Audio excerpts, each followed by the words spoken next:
uns desajustes dos nossos equipamentos, mas eu estou aqui me antecipando nesta pérola da graça, para que vocês então desfrutem mais um pouco do Evangelho da graça de Deus. Olha, o tema desta pérola da graça é o uso do véu na igreja, costume e tradição de homens.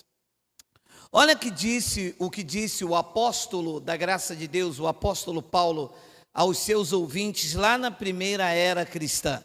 Olha lá, primeira epístola de Paulo aos Coríntios, no capítulo 11, no versículo de número 1, eu vou ler até o versículo de número 16. Vamos à palavra. No Senhor, todavia, nem a mulher é independente do homem, nem o homem independente da mulher. 12. Porque como provém a mulher do homem, assim também o homem é nascido da mulher e tudo vem de Deus. 13. Julgai entre vós mesmos. É próprio que a mulher ore a Deus sem trazer o véu? 14. Ou não vos ensina a própria natureza a ser desonroso para o homem usar o cabelo comprido? 15. E que tratando-se da mulher, é para ela uma glória? 15.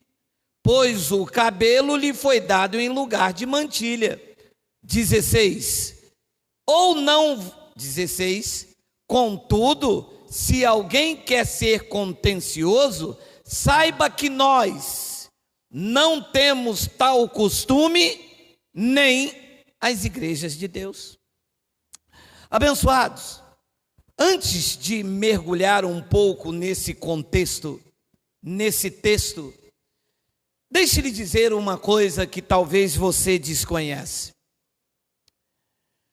A epístola de Paulo aos Coríntios não tem espiritualidade. Sim, é isto mesmo. Paulo não pregou espiritualidade a esta igreja. É que a tradição evangélica pega vários assuntos da igreja de Corinto e cria doutrina. Paulo não falou com o assunto sobre línguas, que eram línguas idiomáticas na primeira era cristã, para a evangelização do evangelho que ainda estava em curso.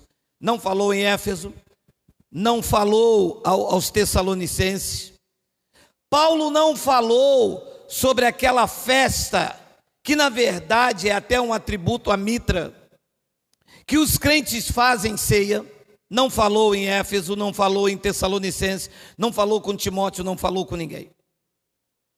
Paulo não tratava desses assuntos com essa igreja, com as demais igrejas.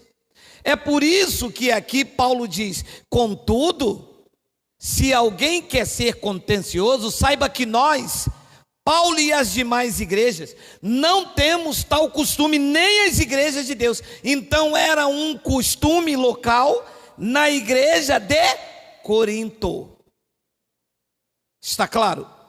Saiba que nós não temos tal costume. O uso do véu era um costume na igreja de Corinto, mas não era para Paulo e os pregadores, e nem para as igrejas de Deus. Então, tudo o que Paulo pregou à igreja de Corinto, com exceção algumas palavras em que ele conta o seu testemunho de caráter autobiográfico, alguns aconselhamentos, a grande maioria do que Paulo pregava ali não era espiritual. Olha o que diz Paulo no capítulo 3, no versículo de número 1, e eu vou ler até o versículo de número 2. 1 de Coríntios capítulo 3, versículo 1. Eu, porém, irmãos, Paulo, a igreja de Corinto, não vos pude falar como espirituais. Parou aqui. Então, quando Paulo chega na igreja de Corinto, ele falou de forma espiritual? Não. Ele está dizendo aqui que não. Então, estas epístolas, 1 de Coríntios e 2 de Coríntios, não há espiritualidade sendo tratada. Olha lá, eu, porém, irmãos, não vos pude falar como espirituais, e sim como a carnais, como crianças em Cristo. Ui! Os assuntos tratados nas epístolas de 1 Coríntios e 2 Coríntios não carrega espiritualidade. Paulo disse, eu não vos pude falar como espirituais, e sim como a carnais. Eles eram carnais, e o carnal não vai entender o espiritual. Não entende as coisas do espírito. O homem natural, o homem carnal, não entende as coisas do espírito. Essas pessoas não entendiam as coisas do espírito. Os coríntios não entendiam. Aonde está a doutrina do falar em língua? Na igreja carnal. Aonde está a doutrina do pão com suco? Na igreja carnal. Paulo disse, tudo isso que eu falo com vocês não são espirituais. Aonde está a doutrina do uso do véu? Na igreja carnal. Essa igreja, eles se batizavam até pelos mortos. Depois Paulo diz no versículo de número 2, olha lá. 2, leite vos dei a beber. Ui! E não vos dei alimento sólido, porque ainda não podia suportá-lo, nem ainda agora podeis, porque ainda sois carnais. Leite vos dei a beber. Então, a igreja do Corinto era uma igreja de leite. Não há um alimento sólido nessas epístolas. É leite. Então, lá em 1 de Coríntios 11, vamos voltar lá em 1 de Coríntios 11, versículo 11. Vê se há espiritualidade nisso aqui, olha só. No Senhor, todavia, nem a mulher é independente do homem, nem o homem é independente da mulher. Uau! Que espiritualidade! Que revelação! Não tem revelação, não tem espiritualidade. Isto é comum. 12. Porque como provém a mulher do homem, assim também um homem é nascido da mulher. Uau! Tem espiritualidade nisso? Isso é um assunto para carnal, para menina, para bebê, para criança. É o que a carta apresenta. Leite, carnais, não falou como espirituais, não deu alimento maduro. E as igrejas têm base, porque é Paulo, tem base na sua doutrina nas igrejas de Corinto. Uma igreja carnal. Depois Paulo diz no versículo de número 13, olha aí, vamos recapitular. Julgai entre vós. É para julgar entre todas as igrejas do Brasil? Ou ele estava tratando com a igreja de Corinto? Julgai entre vós ou julgai entre todas as igrejas? Você leu no versículo 16 que as demais igrejas não tinham esse costume. Então Paulo diz, julgai entre vós mesmo. É próprio que a mulher ore a Deus sem trazer o véu? O que está acontecendo nesse contexto? No contexto social, lá em Corinto, uma das maneiras de se conhecer uma prostituta era se ela estivesse com o cabelo curto ou careca. Esse era um indicativo que uma mulher estava na atividade da prostituição. Havia ainda na cidade um templo dedicado a deusa Afrodite, cuja atividade sacerdotal era desempenhada por mulheres, e muitas delas carecas, e também por homens transexuais que deixavam o cabelo crescer para ficarem parecidos com as mulheres. Foi por isso que Paulo disse nos versículos seguintes, se eu não me engano, no versículo 14, olha lá. Ou não vos ensina a própria natureza ser desonroso para o homem usar o cabelo comprido? Então, homens transexuais que queriam ficar iguais às mulheres para ministrar de forma sacerdotal no templo, deixavam o cabelo crescer, e já naquela época alguns usavam até perucas. Então, quando estes homens se convertiam pelo evangelho, não pela religião, quando eles entravam na reunião dos irmãos lá em Corinto, Paulo admoestava eles contra isso. E as mulheres que estavam carecas, Paulo dizia a elas: vocês têm que vir com o véu, porque o véu é dado a vocês no lugar do cabelo. Por quê? Porque outrora na vida pregressa elas tinham raspado a cabeça, e alguém poderia passar e ver uma mulher que outrora era sacerdotisa no templo de Afrodite, agora dizendo glórias a Deus. E Paulo queria com isso trazer esta submissão para não golpear a mente das pessoas. Tanto é que Paulo diz no versículo 15, olha lá, e que tratando-se da mulher, é para ela uma glória, pois o cabelo lhe foi dado em lugar da mantilha. Então ela tirou o cabelo.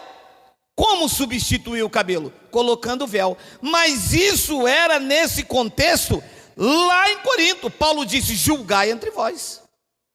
E então no versículo de número 16, Paulo diz o seguinte: contudo, se alguém quer ser contencioso, saiba que nós, agora não é vós, agora é nós, saiba que nós não temos tal costume, e nem as igrejas de Deus. Por favor, aí no YouTube, quem é na igreja de Deus aí, diga ualá. Nós não temos costumes de andar com véu. Não, meu amado, da onde que eles tiram isto? Da igreja carnal. Da onde que eles tiram isso? Da igreja de leite. Uma igreja de leite cheio de mandamentos, de regras, e que criam estatutos internos e vão contra esse estatuto, que é o estatuto do Cristo ressuscitado. O evangelho está acima de todos os estatutos criados por homens. Abençoados, Paulo deixou claro em Colossenses capítulo 2, versículo de número 20, e ao versículo de número 23, se morresse com Cristo para os rudimentos do mundo, porque, como se vivesses no mundo, vos sujeitais a ordenanças. 21, não manuseie isto, não proves aquilo, e não toque aquilo outro. 22, segundo o preceito e doutrina dos homens, pois que todas essas coisas com o uso se destroem. Doutrinas segundo o preceito de homens. Paulo disse: nós não temos tal costume. Abençoados, que fique bem claro, Deus não vê como vê o homem. O homem olha para o exterior, o homem olha para o pedaço de pano na cabeça. Qual foi o pedaço de pano que Maria usou? E havia até uns costumes árabes, uns costumes judaicos, mas não que isso trazia santidade ou poder, ou que Deus ouviria mais ou que não iria ouvir. Deus não vê como vê o homem olha o exterior, Deus vê o coração. 1 Samuel capítulo de número 6, versículo de número 7, deixa estampada esta verdade ainda no antigo pacto.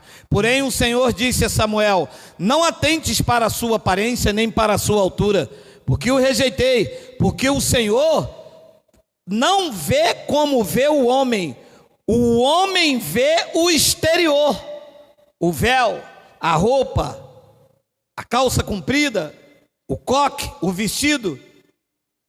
Isto é o homem que vê, porém o Senhor vê o coração. Então, toda esta vida exteriorizada é doutrina de homens para aprisionar os homens. E nós temos hoje a chave que abre essas algemas.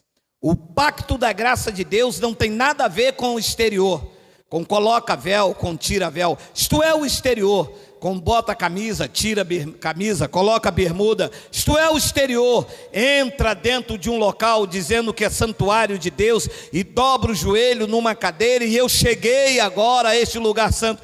Tudo isto é o exterior, é a religião farisaica, é a manipulação, é o engano. A verdade é esta: Deus não vê como vê o homem. E o pacto da graça de Deus não tem nada a ver com o exterior.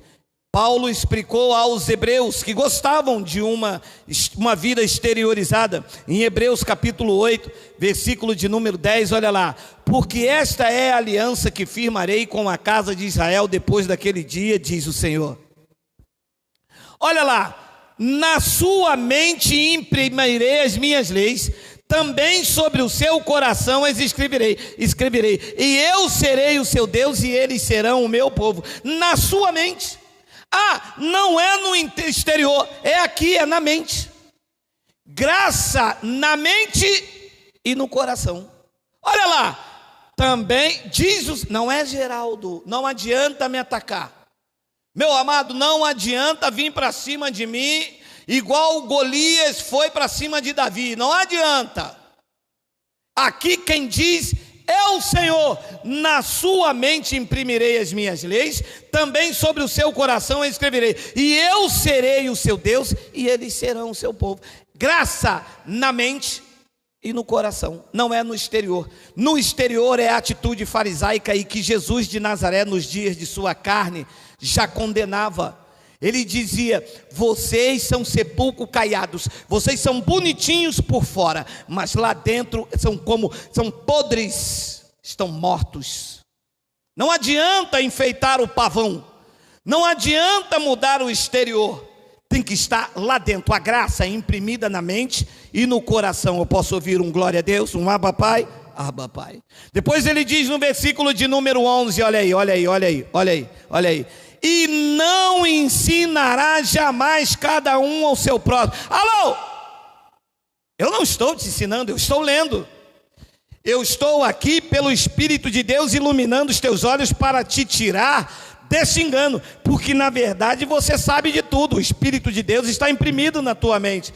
É que o vírus do sistema entrou em você e você esqueceu. E eu estou agora descontaminando, atualizando o software. E aí você diz: bem que eu duvidava, bem que eu não aceitava isso. Claro, a verdade chegou e iluminou os olhos do teu entendimento. Olha lá, e não ensinará jamais cada um ao seu próximo, nem cada um ao seu irmão, dizendo: conhece ao Senhor, porque todos me conhecerão, desde o menor deles até o maior. 12, pois para com as suas iniquidades usarei de misericórdia, e dos seus pecados me lembrarei no dia de ceia. Não!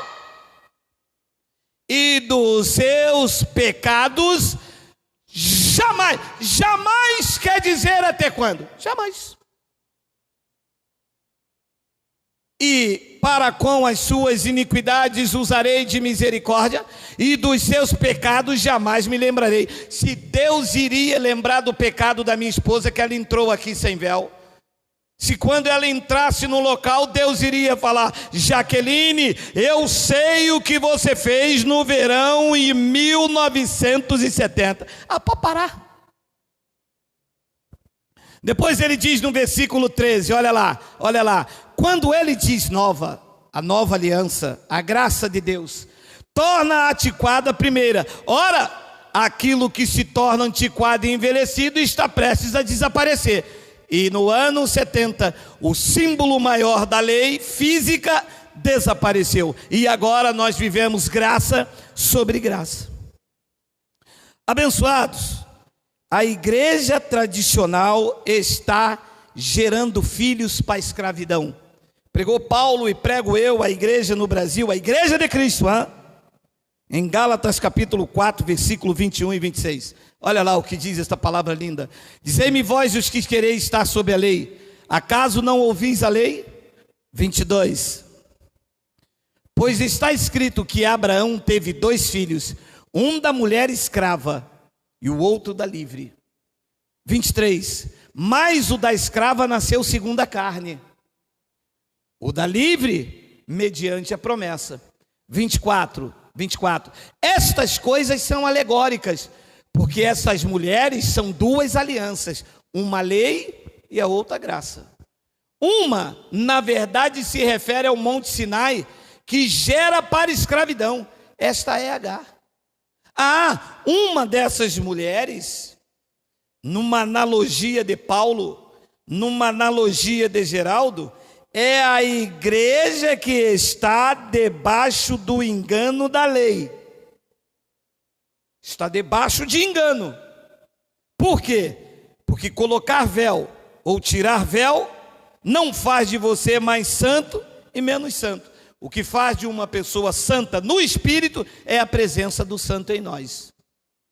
Então Paulo diz, na verdade, uma dessas mulheres, na analogia de Paulo, é a lei que se refere ao Monte Sinai, que gera para a escravidão. Esta é Agar, 25. Ora, Agar é o Monte Sinai na Arábia e corresponde a Jerusalém atual, que está em escravidão com os seus filhos. Então, todo lugar que tem regras, mandamentos exteriorizados, que acha que é por meu sacrifício, pela minha forma de vestir, que acha que é pelo exterior, praticando o ritual, praticando mandamentos, obedecendo o estatuto de homens, está em escravidão com seus filhos. Depois Paulo diz no versículo de número 26, olha lá, mas a Jerusalém lá de cima, a Jerusalém espiritual, diz que é livre, o qual é a nossa mãe, do qual o povo da graça de Deus faz parte. Abençoados, deixe-lhe de garantir uma coisa. Este é o pacto da graça de Deus, que chegou no cenário do Brasil para ficar, e para libertar os filhos que estavam algemados, debaixo de mandamentos, de regras, guardar sábado, praticar a lei, guardar isto, a Páscoa, jejum, o dízimo, tudo isto gera para a escravidão. A graça de Deus, o culto é racional, e eu deixo vocês descansar esta noite com Romanos capítulo 12, versículo de número 1 e 2, olha lá, rogo-vos, pois, irmãos, pela misericórdia de Deus, que apresenteis o vosso corpo por sacrifício vivo, santo e agradável a Deus, que é o vosso culto, o quê? Racional, é o culto com entendimento. O verdadeiro culto a Deus não tem nada a ver com pagar o preço, com o exterior, com jogar dinheiro, com amarrar fita, com acender vela, com ir buscá-lo no monte, com uma vida de falsa santidade, de mostrar que é santo. Não, o verdadeiro culto a Deus é esse que nós estamos fazendo aqui esta noite com os meus irmãos aí no YouTube. É o culto racional. E me desculpe aqui um parênteses, bem-vindo ao culto racional, ao culto que agrada a Deus. Depois ele diz então no versículo de número 2, olha lá, e não vos conformeis com este século, mas transformai-vos pela renovação da vossa mente, para que experimenteis qual seja a boa, agradável e perfeita vontade de Deus. Transformai-vos pela renovação da vossa mente.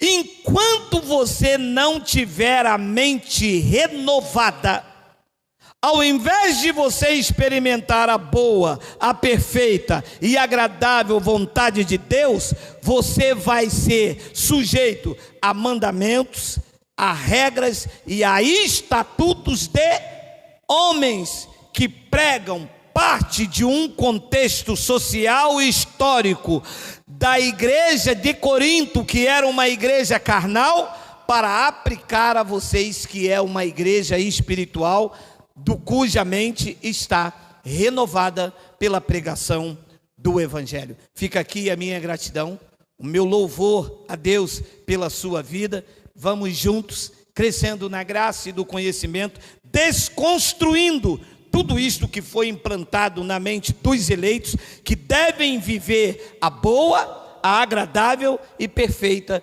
vontade de Deus. Me despeço dizendo a vocês que vocês têm o direito de reinar em vida e viver em perfeita vitória. Vocês são o melhor da criação de Deus.